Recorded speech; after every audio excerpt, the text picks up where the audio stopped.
Venha conferir a super queima de estoque internacional. Modelo direto da Europa, do México e até uns que iam para os Estados Unidos, mas acabaram largados aqui no Brasil. Tudo porque o mundo tá em guerra. Comercial, é claro. Olha, parece piada, mas é realidade. Com a treta entre Estados Unidos e China pegando fogo, o mercado automotivo virou um jogo de empurra. E adivinha só quem tá recebendo os carros desviados dessa confusão? A gente mesmo.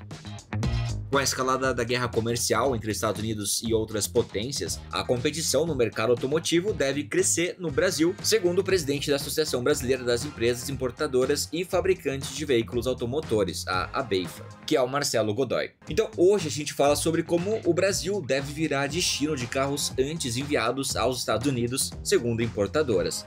Então fica ligado, porque você vai entender essa história com alguém que não sabe nada de carros, mas que tem um microfone e um login no Spotify. E você já ouviu falar de crise financeira global hoje? Não?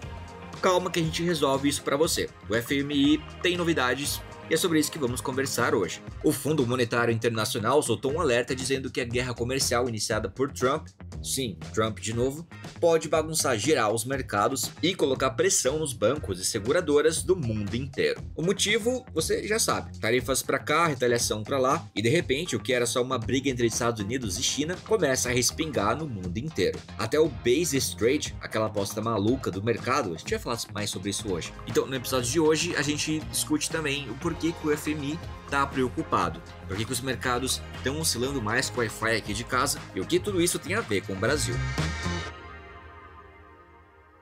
E lembra de seguir a gente aqui na plataforma que você escuta o podcast. Clica no nosso perfil e põe para seguir para você ficar atualizado todos os dias do que importa. Então, bora pro episódio.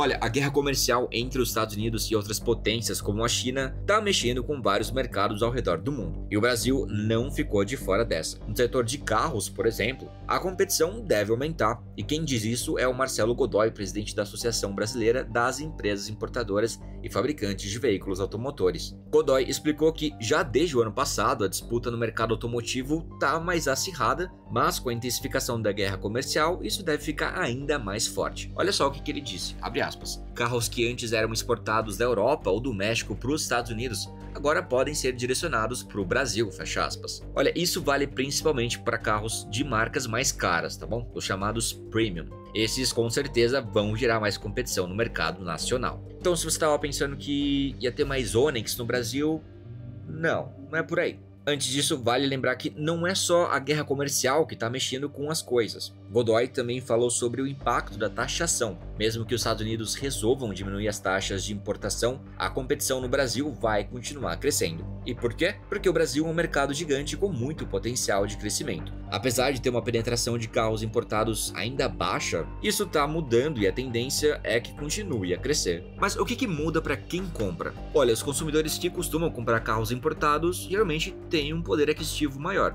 Faz sentido, né? E isso significa que eles são menos afetados por variações de preço. No entanto, com o dólar alto ficando lá entre 5,70 e 5,90, as montadoras não estão repassando totalmente esse aumento de custos para o consumidor. Muitas empresas estão segurando suas margens de lucro e trabalhando com estoques para não deixar os preços subirem tanto e destabilizarem o mercado.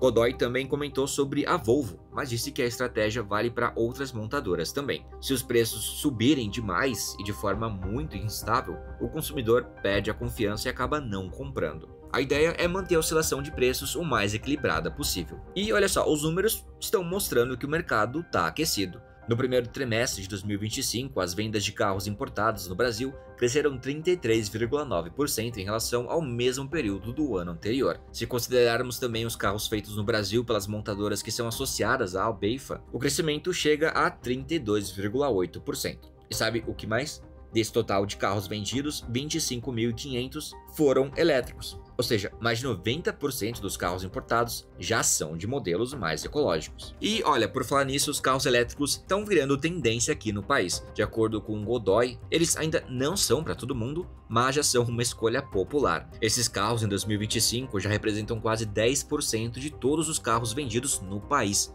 E um dado interessante, olha só, metade dos carros elétricos vendidos no Brasil vem de marcas importadas. Ok, mas o que vem por aí? Olha, a BEIFA tem uma projeção de crescimento entre 10% e 12% para o setor de veículos importados em 2025, o que é um bom sinal para o mercado. O primeiro trimestre já foi melhor do que o esperado, o que traz otimismo. Porém, Godoy ressaltou que é preciso continuar de olho nos efeitos da guerra comercial e também da economia como um todo. O segundo semestre pode ser mais instável, especialmente por conta do ano eleitoral, que pode levar algumas empresas a adiar suas compras. E bora falar de FMI, guerra comercial, tarifas. Que novidade, Alan? Muito obrigado.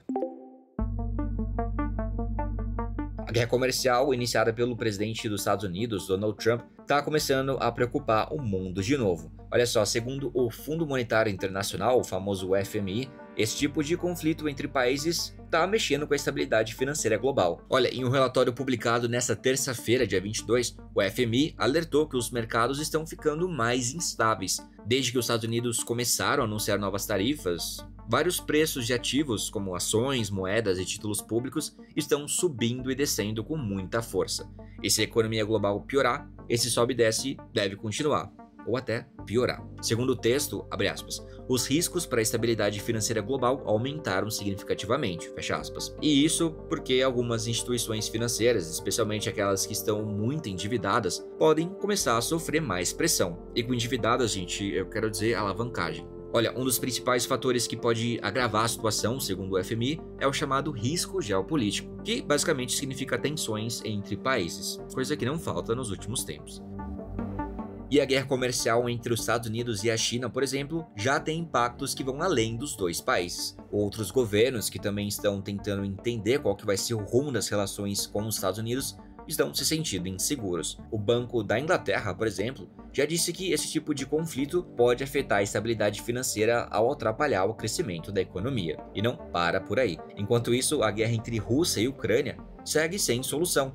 E os combates em Gaza, eles continuam. Tudo isso deixa o cenário internacional ainda mais incerto. Mas calma, mesmo com esse tom de alerta, o FMI faz questão de dizer que ainda não é hora de entrar em pânico. Tobias Adrian, que chefia o Departamento de Mercados Financeiros do FMI, comentou que o impacto das tarifas anunciadas no dia 2 de abril foi bastante abrupto, ou seja, bem rápido e forte, mas não causou desorganização generalizada.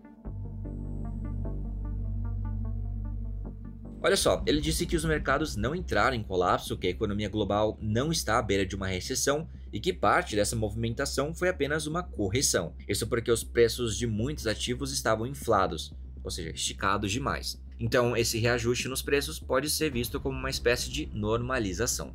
Ponto de vista interessante, né? Com base em tudo que a gente tem visto nos últimos dias. Olha, Adrien também explicou que o FMI está monitorando de perto uma operação de mercado conhecida como Basis Trade. O que é isso? Bom, essa estratégia tenta lucrar com pequenas diferenças de preços entre dois tipos de títulos do governo americano. É uma aposta muito comum, mas que envolve bastante risco, e já deixou muita gente preocupada antes por conta do seu potencial de aumentar o estresse nos mercados em momentos de crise. Por enquanto, segundo Adrien, não houve nenhuma falha grave nas instituições financeiras. Pode até haver um pouco de desorganização nesse tipo de aposta, mas nada que esteja saindo do controle. Mesmo assim, o FMI fez uma recomendação clara: os governos precisam ficar atentos e preparados. O relatório sugere também que as autoridades estejam prontas para intervir caso a situação piore. Como assim intervir? Você se pergunta. Olha, segundo o FMI, seria garantindo que os bancos tenham acesso rápido a dinheiro do Banco Central para evitar colapsos. Também é importante que as instituições financeiras estejam com seus estoques de dinheiro e investimento em dia, ou seja, com liquidez e capital suficientes. Isso tudo para enfrentar qualquer aperto. Outro ponto importante, olha só. O FMI reforçou que os países precisam implementar o quanto antes as regras que foram combinadas depois da crise de 2008. Pois é, esse pacote de medidas é conhecido como Basileia III, que é um conjunto de normas criado para proteger o sistema bancário em momentos difíceis. Embora tenha sido acordado lá em 2017, ainda tem país que não colocou tudo em prática. Essas medidas são vistas como uma espécie de colchão de segurança para o sistema financeiro, principalmente agora que os mercados estão mais voláteis e os bancos estão cada vez mais conectados com outras instituições como seguradoras, fundos de investimento e também empresas de crédito privado. Eu sou o Alan Blanco, as informações são da Bloomberg News. O episódio foi finalmente editado por Lohian Queiroz. Uau! E bora dar uma lida aqui rápida nos comentários do episódio passado. John Luca diz, senti falta do uau também, ótimo episódio e edição. Obrigado, John, espero que o Lohian compense aí os uaus. Uau! Rebeca Dias Ferreira diz, a pausa pós-comentário do fim de feriado me pegou. Pois é, a realidade bateu forte naquele momento ali, eu fiquei sem reação. Gui Moraes diz, o podcast ficou tão quietinho sem o uau. E Leandro Maros diz, eu esperando o uau do Lohian. Uau! Gente, espero que tenham milhares de uaus aqui agora. Gente, vou ficando por aqui, até o próximo episódio e até lá. Tchau, tchau. Um big beijo.